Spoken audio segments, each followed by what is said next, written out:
Hello and welcome back to Storytime with Mr. Lawrence. Today we're going to be taking a trip to 17th century France and visiting with the most popular playwright of that era, Moliere. Moliere is to this time period in French theater as Shakespeare was to English theater during the Elizabethan era. There were, of course, other playwrights working at this time. Theater was very popular in France. And while they all had certain stylistic similarities, for instance, the French playwrights still adhered to the neoclassical ideals, Moliere's work is the work that has stood the test of time. Today, his work is probably the most produced of this time period, and it's certainly the most popular. Moliere had a talent for blending witty dialogue with farcical elements and a heavy influence by the Commedia dell'arte, using some of their scenarios and indeed some of their stock characters as the basis for his own work. But what set Moliere apart was that he had a singular talent for using his plays to point out the flaws and fallibility of the audience itself. And by the audience, what we are primarily talking about is the upper class. And this goes beyond kind of the good-natured ribbing that we would see from, say, the Greek playwrights back when they were doing their satyr plays. This was less of a ha ha ha, we're laughing with you, not at you, and became much more of an indictment. A statement of, look at the stupid things that these rich people will do in order to obtain power, wealth, and position.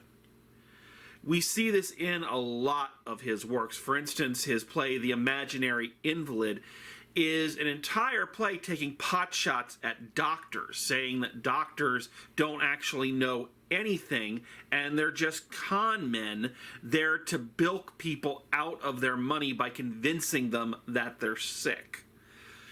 Now, as you can imagine, this level of animosity towards the upper class gained him quite a few enemies and his work more than a few critics. And nowhere is that more clear than in his play that we're going to be discussing today, Tartuffe. Tartuffe would turn out to be his most controversial work, and even today, it can be a controversial play depending on how intense you want to get with your interpretation. So what is Tartuffe actually about? Well, let's find out. So, sit back, put on your powdered wig, and let's take a look at Moliere's Tartuffe. Come, come, Thapone, it's time I left this place. I cannot keep up. You walk at such a pace. Don't trouble, child. No need to show me out. It's not your manners I'm concerned about. Yes, it rhymes. As our story begins, we find that well-to-do gentleman Oregon has taken in a vagrant by the name of Tartuffe who claims to be a holy man. Every member of Oregon's family, including his wife, his son, his daughter, his maid, tried to convince Oregon that Tartuffe is nothing but a con man posing as a man of the cloth. But Oregon will hear none of it, believing that Tartuffe's teaching will help save his soul. Only Oregon's elderly mother joins him in the belief that Tartuffe is what he says he is.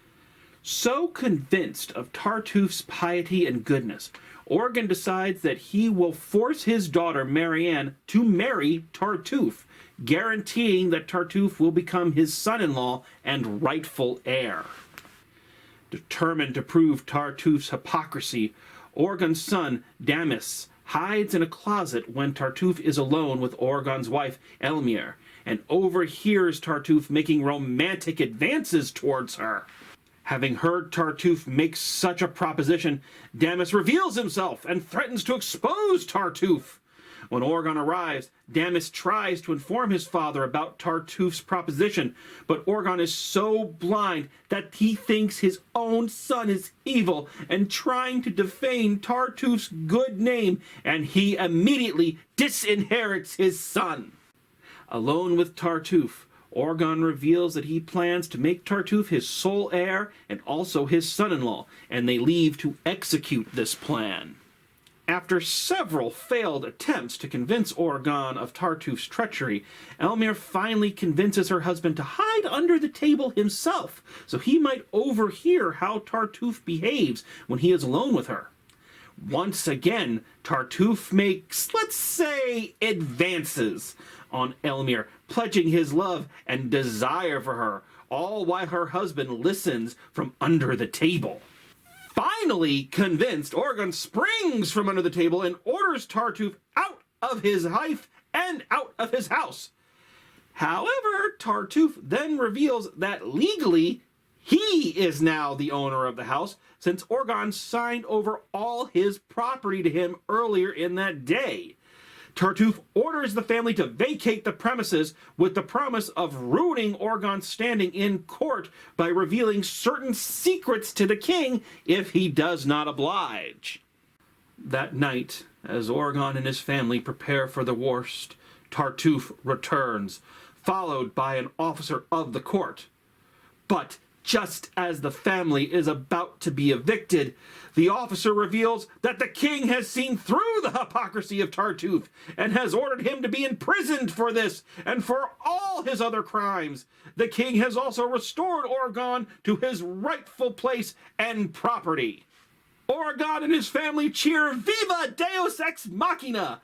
And Orgon says, "I have a great idea. Let's go to the king right now and tell him how awesome and amazing and wonderful he is for being so great and cool and the best king ever." The family say, "Yes, let's go do that very thing," and they skip off to thank the king. Well said. Let's go at once and gladly kneeling express the gratitude which all are feeling. Then, when that first great duty has been done, we'll turn with pleasure to a second one and give Valere, whose love has proven so true, the wedding happiness which is his due. And that, my friends, is Moliere's masterpiece, Tartuffe.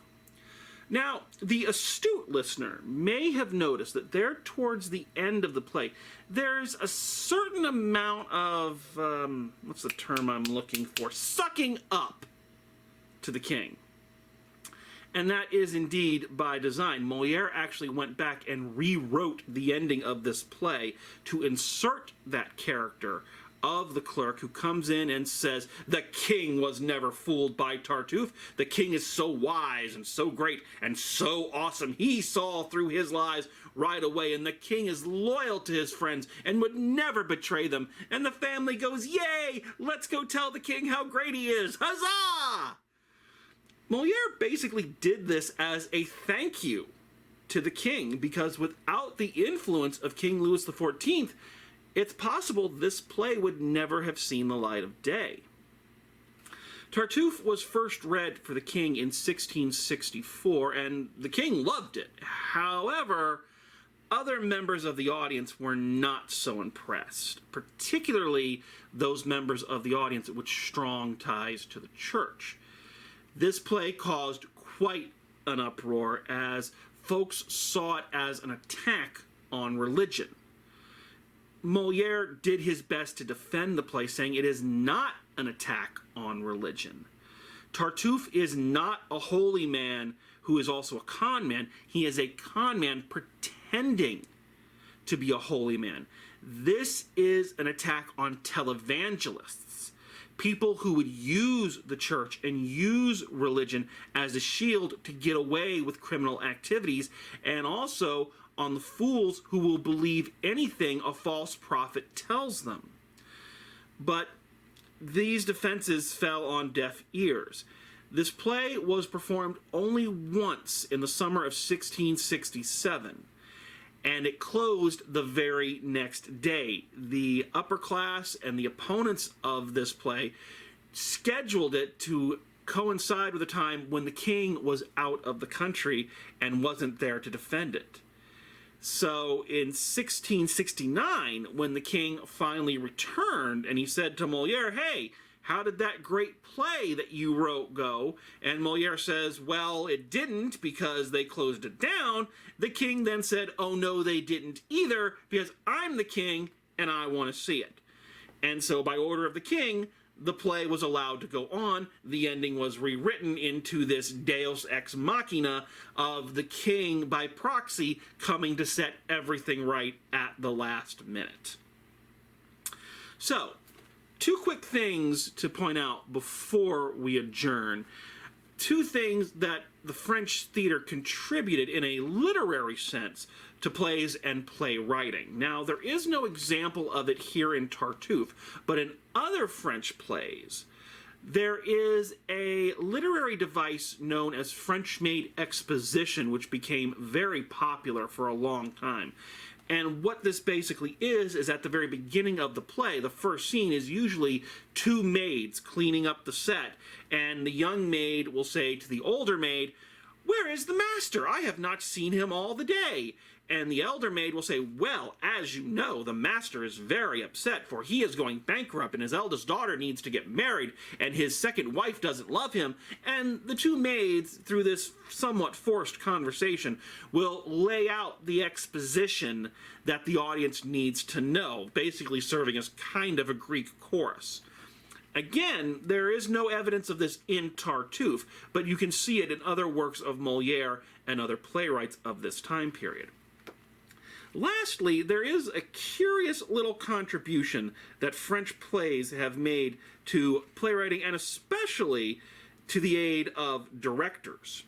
And that is the way the French organize scenes. Now, we, coming from a mainly English tradition, tend to arrange the scenes of our plays into larger chunks, chunks that take place in certain locations or maybe at certain times of day, and that's how we distinguish where one scene ends and the next begin. The French do it in a very different way.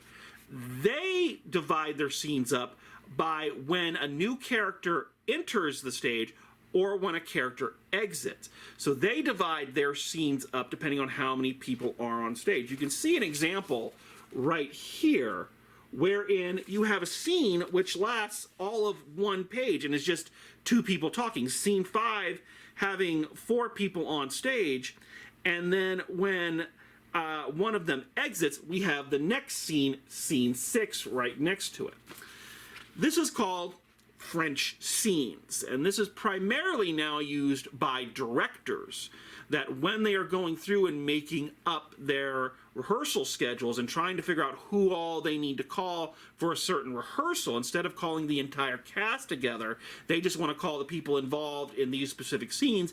They divide the play up into French scenes. So very rarely do people in America write in this fashion, but directors use the French scene breakdown to their benefit all the time. So that is all for this edition of Storytime with Mr. Lawrence. So, hope you enjoyed it, and we'll see you back here next time.